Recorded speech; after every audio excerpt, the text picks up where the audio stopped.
Kika cewa Nura dai abokinka, don Allah ka taimaka ka isar masa da saƙon halin da zuciyata take ciki. inna lillahi inna ilaihi raji'un. Tom haƙiƙa cakwakiya ta kuma barkowa a cikin shirin fim ɗin na labari na. Tabbas shirin fim ɗin labari na a halin yanzu cakwakiya mai matuƙar zafi ta kuma bullowa tsakanin Asma'u da kuma Nura, da shi kansa babban aminin Nura kuma abokin mai nasara, ko in ce abokan mai nasara. Sai ka bi mu sannan a hankali har zuwa ƙarshe a cikin wannan bidiyo domin jin yadda za ta kaya a shirinmu na gaba, domin kuwa shirin fim ɗin a halin yanzu ya canza akala. Duba da yanayin yadda shirin fim ɗin na labari na yake juya ɓangare da ɓangare, kamar yadda in ba ku manta ba, yadda Ruki ta nuna ita a lallai Auwal take so, kwatsam sai ga Asma'u ta nuna ita ma Nura take so, wanda shi Nuran ma bai san tana yi ba. Amma kuma sai gashi ta aika abokinsa wanda yake matuƙar masifar santa da cewar ya sanar da Nura irin soyayya da take yi masa, wanda shi kuma bai taɓa tunanin hakan daga bakinta ba. In ba ku manta ba, ɗauki yake yi yana munna ta kira sa a waya, inda take gaya masa yadda ta ji daɗi da zuwansa da ya yi gidansu. Tun bayan dai a satin da ya wuce da ya rage mata hanya a mota, tun lokacin ya kamu da masifar santa, wanda ita kuma a halin yanzu babban amininsa ko kuma abokinsa Nura shi ta fi so kuma shi take so, wanda Nuran bai ma san tana yi ba.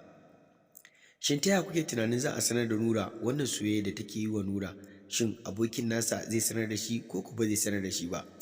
Amma kafin nan, kafin mu je kai tsaye cikin bayanin namu gadan-gadan, idan wannan shine zuwanka na farko wannan tasha ta mai albarka, wato tashar Arewa TV, mai sauraro ka yi ƙoƙari ka danna mana alamar subscribing ko sharing ko liking domin ci gaba da samun wasu bidiyon namu da zarar mun ɗora.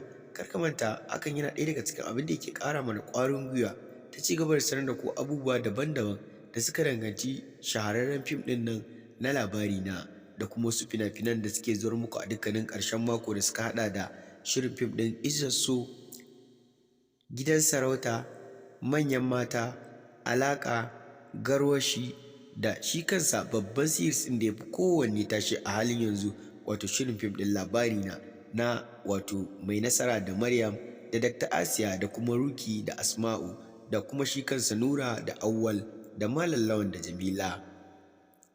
Tabbas shirin fim ɗin labari na shiri ne wanda yake mai matuƙar dogon zango, kuma shiri ne wanda yake faɗakarwa kuma yake ilmantarwa, yake nishaɗantarwa, yake wa'azantarwa.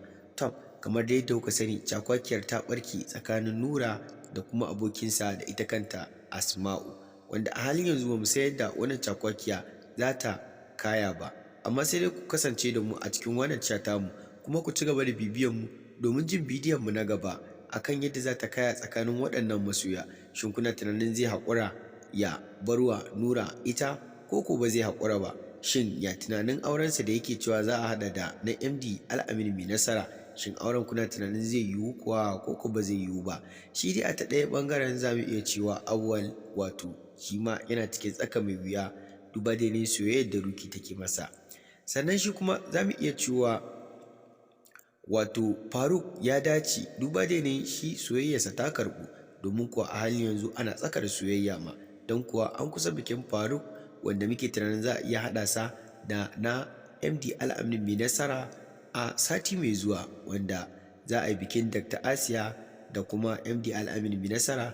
A ta ɗaya gefen kuma za a yi bikin Faruk da kuma wato amaryarsa ƙanwar Nura, wanda Asma'u take masifar su.